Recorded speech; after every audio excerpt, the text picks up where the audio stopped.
नमाज की कितनी रकात पढ़ना ज़रूरी है। हमने बहुत सारे लोगों को देखा है, जैसे जुम्मा ख़त्म होता है भाग जाते हैं, दुआ भी नहीं मांगते हैं।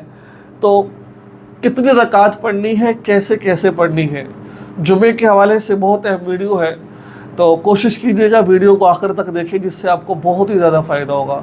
कि देखिए, जुम्मे के दिन जो जुम्मे की नमाज है, ये पढ़ना मर्द के लिए ज़रूरी है, औरत के ऊपर ये लाजिम नहीं है। औरत ज़ोहर की नमाज़ पढ़ेगी। अब कितनी रकात पढ़नी ज़रूरी है, याद रखिए कि जो जुम्मे की रकातें हैं वो 14 रकातें होती हैं, ना होती है 4, ना 5, 6, बल्कि 14 रकातें होती हैं। इसको पढ़ने किस तरीके से है, तरीक़ाकार क्या है इसका पढ़ने का, वो बात समझ लीजिए। कुल 14 रकातें हैं। पहले जब आप मस्जिद में जाएंगे, अगर इमाम साहब खुतबा दे रहे हैं या बयान कर रहे हैं, उस वक़्त आप बयान सुनने जाकर, और फिर बाद दरमियान में मौका मिलता है सुन्नतें पढ़ने का, खुतबे के दरमियान और बयान के दरमियान, उस वक़्त आप 4 रकात नमाज सुन्नत अदा कीजिए।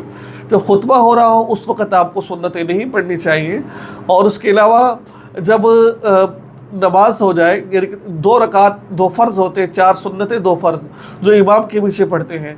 तो उसके बाद जब 2 फ़र्ज़ पढ़ ले कुल 6 हो गए। उसके बाद फिर आपने 4 सुन्नतें पढ़नी हैं, 4 सुन्नतें अदा करनी हैं आपने, फिर 2 सुन्नतें अदा करनी हैं। ठीक है, 4 सुन्नतें 2 सुन्नतें, और कुल कितनी 12 रकातें होगी। फिर आखिर में 2 रकात नफल पढ़ने हैं।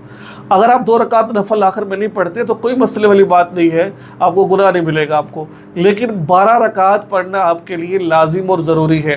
पहले 4 सुन्नतें, फिर 2 फ़र्ज़, फिर 4 सुन्नतें, फिर 2 सुन्नतें, इस तरीके से फिर 2 नफल, कुल 14 रकात है। अगर आप 12 पढ़ते हैं तो 12 पढ़ना ज़रूरी है, और इसमें कुल 10 सुन्नतें आती हैं, और 10 की 10 सुन्नतें मुअक्किदा हैं, जिसको पढ़ना लाजिम और ज़रूरी है। ठीक है, तो ये थे जुम्मे के हवाले से। अगर किसी की जुम्मे की नमाज रह गई, कोशिश करें किसी और मस्जिद में जाकर अदा कर ले। बाज़ मसाजिद में लेट जुम्मा होता है, बाज़ में जल्दी हो जाता है। अगर जुम्मे की नमाज तमाम जगह पर हो गई है तो अब वो जुम्मा नहीं पढ़ेगा, बल्कि वो आदमी क्या करेगा, वो ज़ोहर की नमाज़ पढ़ेगा, ज़ोहर की नमाज़ अदा करेगा वो। तो ये थी आज की वीडियो। मुझे उम्मीद है कि आपको कुछ सीखने को मिला होगा।